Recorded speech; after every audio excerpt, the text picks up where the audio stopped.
अब पति का डर भी खत्म, क्योंकि उसने 1 लाख रुपया दे दिया लेकिन वो खराब नहीं हो रहा। दूसरी तरफ से पत्नी डोमेस्टिक वायलेंस एक्ट यानी कि घरेलू हिंसा के तहत जो उन्होंने केस किया था उसको उठा रही हैं। अब यहाँ पर उन दोनों का डर खत्म हो गया। जो डर था उनके मन में कि अगर पैसा दे दिया और वो केस ना उठाएं, वो भी खत्म हो गया। और उधर से उनको ये डर था कि अगर मैंने केस उठा लिया और वो उधर से पति पैसा ना दे तो क्या होगा।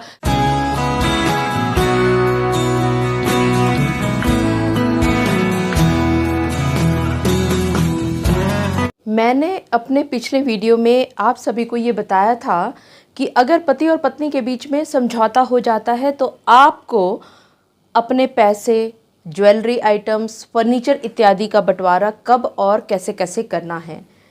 इस वीडियो को देखने के बाद मुझसे काफ़ी सारे लोगों ने सवाल किए कि अगर इन दोनों पति और पत्नी के बीच में केसेस चल रहे हों तो वो केसेस कब कब और कैसे कैसे उठाने चाहिए, ताकि आगे आने वाले समय में फिर दोबारा से आपके बीच में लड़ाई का कोई सबब ना बन सके।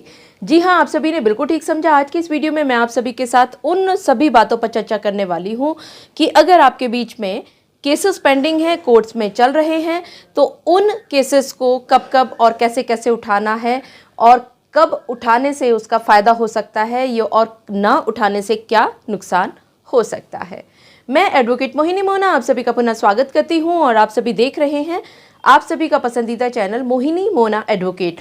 अगर आपने मेरे इस चैनल को अभी तक सब्सक्राइब ना किया हो या आप मेरे इस चैनल के लिए नए हैं तो इसको जल्दी से जल्दी सब्सक्राइब कर दीजिएगा, ताकि आपको इसी तरह के लीगल इन्फॉर्मेटिव वीडियोज़ की नोटिफिकेशन सबसे पहले मिल सके।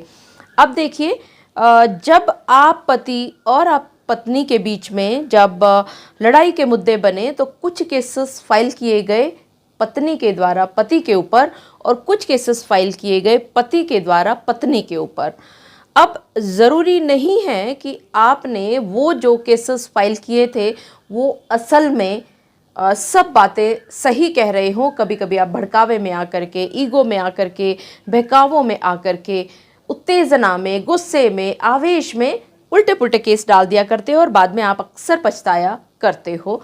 कोई बात नहीं, और इसी चीज़ के लिए हम मीडिएटर्स आपकी हमेशा सहायता करने के लिए तैयार रहते हैं कि अगर आवेश में आपसे कुछ गलती हो भी गई है तो कैसे उसको इज्जत बख्श पीछे कदम लिया जा सकता है और कैसे बातों को ख़त्म किया जा सकता है, ताकि आगे की जो ज़िंदगी है वो खुशनुमा बीत सके। अब मान लेते हैं पत्नी ने केस फाइल किए हैं अपने पति के ऊपर 125 यानी मेंटेनेंस का, डोमेस्टिक वायलेंस यानी घरेलू हिंसा का, 498A 406 यानी दहेज का, यानी दहेज उत्पीड़न का जो मुकदमा होता है वो मुकदमा आपने फाइल किया हुआ है, और एक आपने मान लेते हैं कि डिवोर्स का केस फाइल किया हुआ है।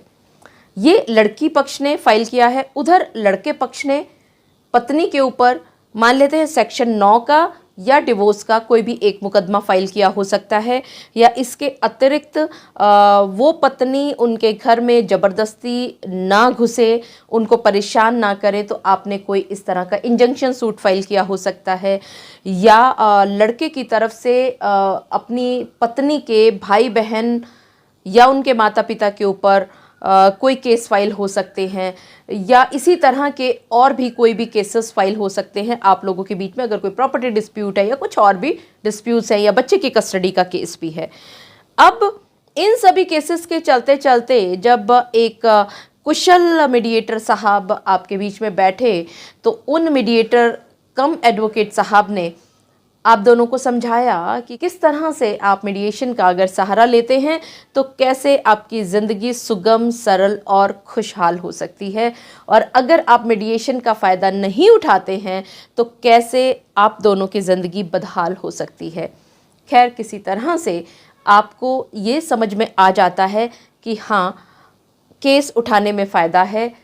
झूठा केस जो कि साबित भी नहीं हो पाएगा उसको चलाने का अब कोई फ़ायदा नहीं रहा, क्योंकि अब वो जो गुस्सा था जो शुरुआत में था वो आवेश भी ख़त्म हो चुका है, कम हो चुका है, वो ईगो भी काफ़ी हद तक सेटिस्फाई हो चुकी है या नहीं भी हो चुकी है। लेकिन समय बहुत बलवान होता है, उसने आप दोनों को ये समझा दिया कि अब अगर केसेस में कुछ नहीं है और उल जलूल बिना बात के केसेस आपने एक दूसरे के ऊपर डाले हुए हैं, तो उनको हटा करके अब समय आन पड़ा है कि आप दोनों शांति से अलग हो जाएं, म्यूचुअल कंसेंट के डिवोर्स के लिए हाँ कर दें। अब यहाँ जो सबसे बड़ा सवाल आता है, लड़का पक्ष को मान लेते हैं एलिमनी के 10 लाख रुपया अपनी बीवी को देने हैं, तो पति हमेशा इस चीज़ में घबराता है कि अगर उसने पैसा दे दिया तो पत्नी केसेस नहीं उठाएंगी और केस आगे चलता चला जाएगा, और या अगर म्यूचुअल कंसेंट के डिवोर्स में वो नहीं पहुंचेंगी और अगर इस तरह से हो गया तो क्या होगा। यानी कि और उधर से पत्नी ये सोचा करती हैं कि मैं अगर केस उठा लूं और पति बाद में पैसा देने से मुकर जाएगा तो क्या होगा। खैर, ये जो डर है दोनों के मन में स्वाभाविक भी है, और इन्हीं सब डर से बचने के लिए आपको कुछ शर्तें बना लेनी हैं और उन शर्तों का आपने पालन करना है ताकि किसी भी तरह की बाद में कोई समस्या ना आन पाए। अब जो 10 लाख रुपीस था वो आपने आपस में बांटना है, यानी कि पत्नी को मिलेंगे 10 लाख रुपए और पति महोदय उनको 10 लाख रुपया देंगे। तो ये कैसे कैसे देना है। अब क्योंकि डर पति को भी है और पत्नी को भी है, तो दोनों का डर कम होना ज़रूरी है। तो यहाँ पर एक काम किया जा सकता है कि पत्नी जब CAW सेल में कंप्लेंट को उठाने के लिए जा रही है जो कि दहेज से रिलेटेड थी, उस समय पर उसको उसका 10% दिया जा सकता है, यानी कि 1 लाख रुपया उसको दे दिया उसने। अब पति महोदय ने 1 लाख रुपया दे दिया, लेकिन अब उनका डर इसलिए खत्म हो गया क्योंकि साथ के साथ उन्होंने CAW सेल की कंप्लेंट भी उठा ली। अब चूंकि पत्नी ने CAW सेल की कंप्लेंट भी उठा ली तो उसको ये डर नहीं है कि उसने गलत किया, क्योंकि उसको पैसा मिल चुका था, यानी कि दोनों का डर खत्म हो गया। अब आगे चलते हैं। पत्नी ने 125 यानी कि खर्चे का केस किया हुआ है। उस समय पर भी पति 1 लाख रुपया पत्नी को दे दे जिस दिन वो विड्रॉ करने के लिए कोर्ट में पहुंची है। तो यहाँ पर पति का ये जो डर था कि पत्नी पैसे भी ले लेगी और केस नहीं उठाएगी, वो डर खत्म हो जाता है, और इधर पत्नी का डर खत्म हो जाता है विड्रॉ करते हुए, क्योंकि उसके हाथ में 1 लाख रुपया और पहुंच चुका है। तो अब उसका भय भी खत्म हो गया क्योंकि उसके पास पैसे पहुंच चुके हैं। अब उसको केस उठाने में कोई आपत्ति नहीं है। 2 लाख रुपया जा चुका है पत्नी के पास, 10 लाख में से, यानी कि 8 लाख अभी पति को और देना है। तो अगर मोटा मोटा देखा जाए तो दोनों लोग बंधे हुए हैं। उधर से उन्होंने भी पैसा रोका हुआ है, यानी पति महोदय ने पैसा रोका हुआ है, और इधर पत्नी ने भी काफ़ी सारी केसेस को रोका हुआ है। तो दोनों को डरने की ज़रूरत नहीं है। अब आगे चलते हैं थोड़ा सा और। डोमेस्टिक वायलेंस एक्ट के तहत पत्नी ने केस किया हुआ है। तो यहाँ पर भी पति महोदय जिस दिन पत्नी विड्रॉ करने के लिए फाइल कर रही हैं एप्लीकेशन, पति महोदय भी पहुंचेंगे और उनको 1 लाख रुपया और दे देंगे। अब पति का डर भी खत्म, क्योंकि उसने 1 लाख रुपया दे दिया लेकिन वो खराब नहीं हो रहा। और दूसरी तरफ से पत्नी डोमेस्टिक वायलेंस एक्ट यानी कि घरेलू हिंसा के तहत जो उन्होंने केस किया था उसको उठा रही हैं। अब यहाँ पर उन दोनों का डर खत्म हो गया। जो डर था उनके मन में कि अगर पैसा दे दिया और वो केस ना उठाएं, वो भी खत्म हो गया। और उधर से उनको ये डर था कि अगर मैंने केस उठा लिया और वो उधर से पति पैसा ना दे तो क्या होगा।